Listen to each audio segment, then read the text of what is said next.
Bonjour les traverseurs, bonjour les amis, on se retrouve pour votre guidance comme chaque semaine. Alors je présente toujours les jeux parce qu'il y en a qui aiment découvrir les jeux, les nouveautés, j'en ai pas encore. Cette semaine j'ai pris l'Oracle G de Gérard Barbier.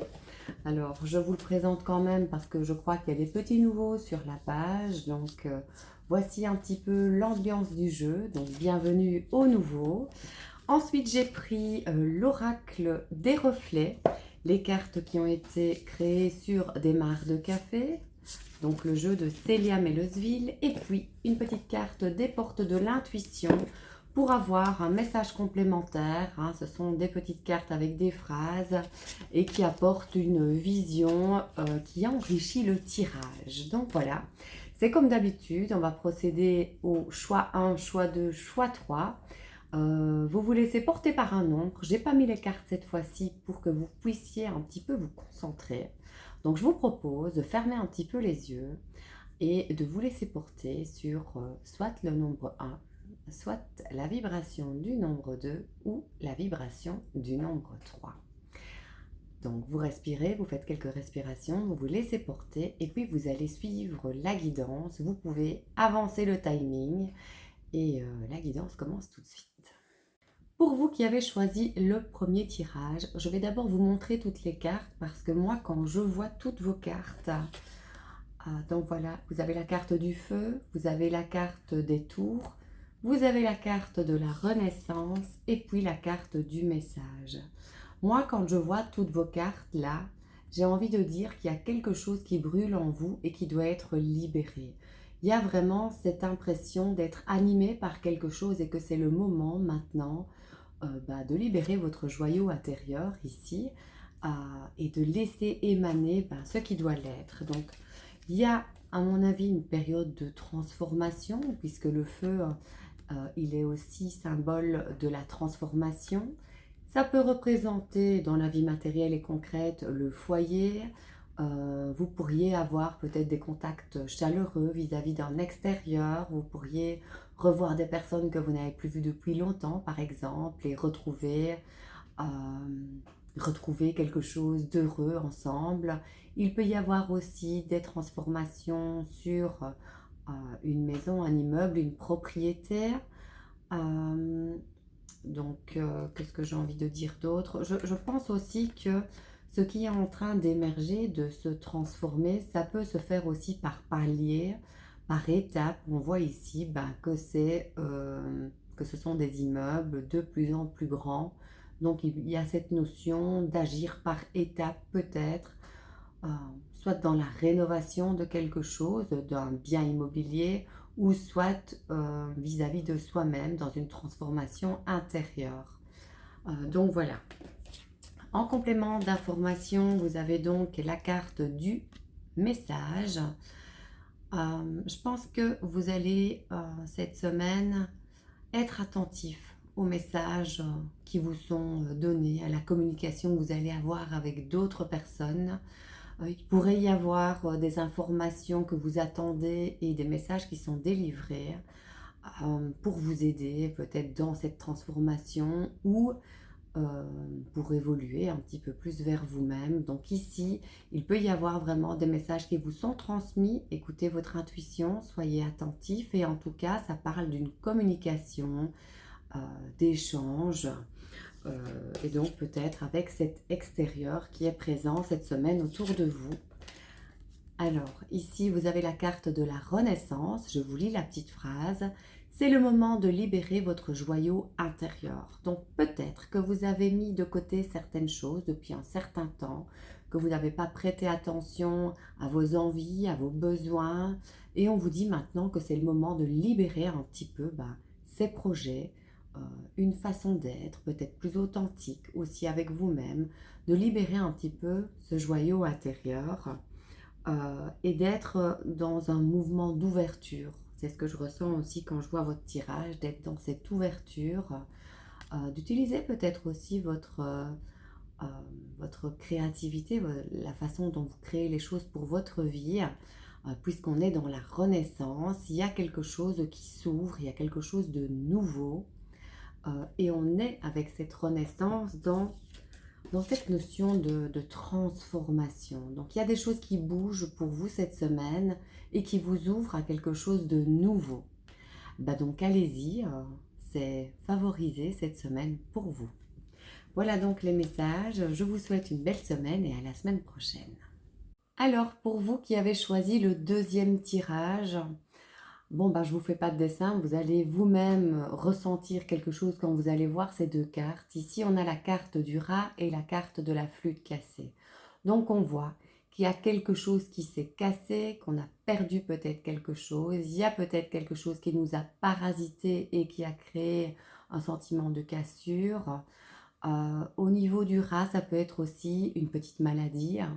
Ben là, vous me direz si vous êtes là-dedans. Moi, je ressens plutôt quelque chose au niveau de l'état intérieur. C'est comme si on avait une perte de soi-même. Alors, c'est quoi une perte de soi? Ben, c'est un sentiment de ne peut-être plus être à sa place, de ne plus être dans un flou, de ne plus savoir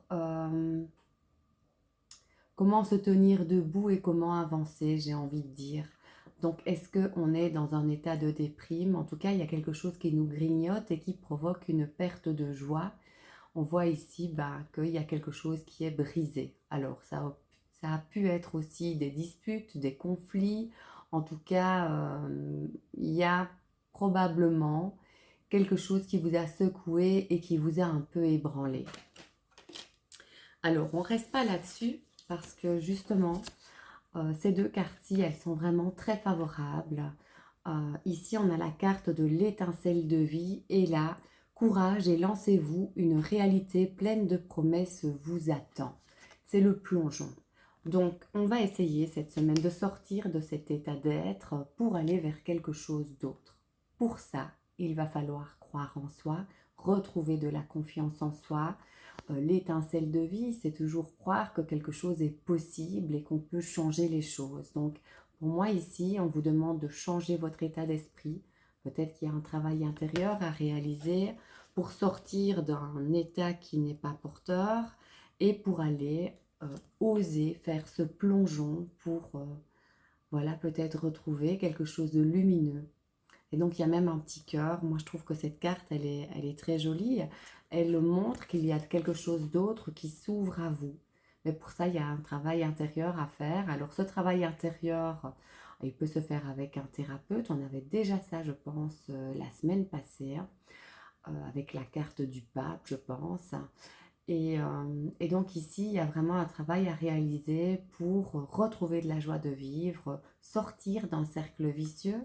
Alors je dis ça parce que cette carte, elle porte le chiffre 0 et le 0, c'est le serpent qui se mord toujours la queue et qui rentre dans des schémas répétitifs et dont il n'arrive pas à se sortir. Donc ici, on vous demande de créer un cercle vertueux, d'aller vers cette étincelle de vie et donc de retrouver certainement la joie.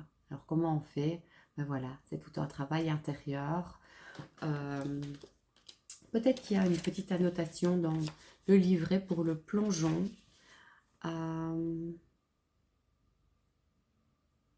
Ici, on vous demande de focaliser votre attention sur votre respiration, de suivre le mouvement de votre souffle et d'aller jusqu'à votre ventre et de vérifier un petit peu votre état d'être. Donc ça peut commencer par un recentrage sur soi pour aller vers quelque chose de nouveau, pour aller vers une nouvelle énergie. C'est cette carte-là que j'avais envie de reprendre. Donc ayez confiance, vous avez toute la force en vous pour sortir de cette situation qui vous ronge, de cette situation qui vous déstabilise peut-être aussi. Voilà donc pour vous le message de cette semaine. Belle semaine. Alors, pour le dernier tirage, vous avez ici, j'avais d'abord la carte du cadeau. Donc vous avez la carte du cadeau et puis la carte de la pyramide. Donc l'énergie ici, elle est plutôt positive. On voit qu'il y a quelque chose qui s'offre à vous. Vous allez peut-être recevoir un cadeau, une proposition. Ça peut être une promotion dans le monde du travail. Ça peut être quelque chose qui vous est offert, qui vous est dit, qui vous est transmis pour aller vers quelque chose de plus stable. La pyramide, elle est bien ancrée, donc elle est signe et symbole de stabilité. Donc pour moi, il y a quelque chose de bénéfique ici, pour autant qu'on reçoive ce cadeau. Je dis ça parce que les deux cartes prochaines ici, eh bien, elles sont un petit peu bouleversantes. On voit que cette semaine, il y a quelque chose qui vous bouleverse, il y a quelque chose qui vous secoue. Ici, on a la foudre. Donc la foudre ici, elle bouscule un petit peu la tour, elle déstabilise. Donc c'est peut-être lié au passé parce qu'on a la fin du passé. Donc est-ce qu'il y a une personne qui revient du passé et ça vous déstabilise? Est-ce qu'il y a une situation du passé qui revient? Il y a quelque chose en tout cas à terminer par rapport à ce passé parce qu'on vous dit que c'est la fin. Je vais revenir sur la pyramide après. La fin du passé, tournez la page du passé, vous avez un fabuleux potentiel à exploiter. Donc ici, la carte, elle vous informe que le passé, il est terminé, il faut maintenant tourner la page, il faut fermer la porte, il faut clore un cycle, il faut aller de l'avant. Donc pour aller de l'avant, eh bien, il y a des choses qui doivent se clôturer pour laisser place à la nouveauté. Alors parfois, c'est vrai que dans la vie, on regarde un petit peu dans le rétroviseur ce qui se passe. Eh ben, c'est un peu ça, la fin du passé. Mais quand on a tout le temps la tête dans le rétroviseur, eh bien, on ne voit pas ce qu'il y a devant nous. Donc c'est ça cette carte, cette idée du rétro, je trouve elle est bien pour que vous puissiez comprendre que quand on a tout le temps la tête en arrière, on ne voit pas ce qu'il y a devant. Le passé, il nous sert, parfois c'est bien d'aller voir derrière ce qui se passe parce que ça nous permet de prendre conscience des expériences qu'on a eues, de se poser sur nos expériences pour aller de l'avant. Il y a certaines choses qu'on a déjà vécues, ah oui c'est vrai, je vais les vivre d'une autre façon parce que je sais le résultat que ça peut donner. Donc les expériences du passé, elles peuvent nous servir d'appui pour aller de l'avant, mais quand on est tout le temps derrière, eh bien, c'est quelque chose d'enfermant qui nous empêche de nous engager dans quelque chose de nouveau et qui nous empêche d'aller vers ces petits cadeaux qui nous sont offerts. Et ici, on vous dit que ça apportera une stabilité. Donc, si vous étiez dans quelque chose de pas très stable par rapport à un passé, eh bien ici, on vous dit qu'il y a des propositions pour aller de l'avant, pour stabiliser les choses. C'est aussi une évolution, hein. Il y a quelque chose qui vous est offert pour évoluer. C'est une pyramide, donc voilà, il y a cette idée de croissance et d'évolution dans cette carte. Alors, j'espère que j'ai été assez précise, donc ouvrez-vous. J'ai envie de dire, ouvrez-vous à la vie, ouvrez-vous à ce que vous allez pouvoir recevoir cette semaine, même si peut-être que ça peut vous déstabiliser. Allez-y, il y a quelque chose qui est prometteur, j'ai envie de dire. Voilà, beau message pour vous cette semaine. Je vous souhaite une douce semaine et à la semaine prochaine.